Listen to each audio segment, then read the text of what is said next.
we'll have to address a lot of the problems that's going on in our community. I'm gonna talk about a little bit of self-development. We gotta go ahead and hit the nail right on the head. And the reason being is because of the whole Will and Jada situation. What's going on, man? All right. The whole Will and Jada situation. I see a similarity between the Will and Jada situation, just like I seen with the Kanye and the Kim Kardashian situation. There's a implosion going on with them two guys, and it has a lot to do with their emotional status. You got a rude awakening for everybody out there to think men are supposed to be perfect by default. I'll tell you this, no man out there, I don't care how much money they got, is perfect.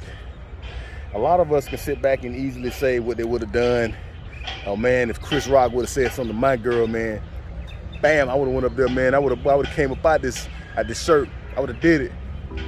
We can all sit back hindsight and say what we would have done. Think about it. Every one of our situations is different. You don't know how you would have responded. Now, like I said, I don't say right or for wrong in terms of how he responded to that. Pay close attention to that emotional center, that storm, that turmoil that he's probably been dealing with, that the public, we don't even know about. We only just see 5-10% of the whole ordeal, the whole entanglement thing, and we don't know a lot of stuff that's going on in these people's bedrooms. It goes back to my point of what I'm talking about now on the local level, on how the code of conduct of men, knowing what you stand for, knowing what you're fighting for. See, us guys, we gotta know what we stand for. We gotta know what we're fighting for. We gotta fight for something, right? And we can't lose sight of that. If you fighting for something like a relationship, then that's fine. But how much support are you getting in that relationship from your girl or from your wife? Think about that. And this is on our level. I'm not speaking on their level because we don't know what's going on, like I said, in their bedroom.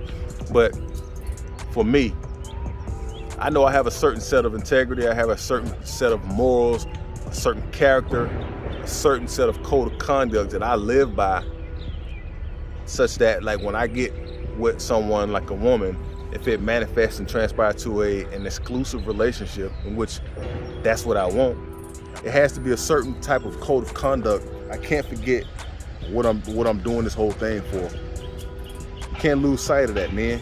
You can't lose sight of your emotional integrity. You can't lose sight of your dignity. See, society has told us, like, as a man, you're supposed to slap the shit out of somebody, man, if they disrespect you, if they punk you, especially in front of your wife. That's what the world tells us to do. But that's a little primitive. And I'm gonna be the first to tell you, man, like I was that guy. I was that guy, like primarily like my entire young life. I was always that guy responding to stuff like that. And it's because I was always told that I had to justify my masculinity and my manhood. Until I realized, I think my mom told me a long time ago, that you can't be like that. If you be like that, it's like you knocking on the devil's door. And if you're knocking on the devil's door long enough, sooner or later it's gonna answer.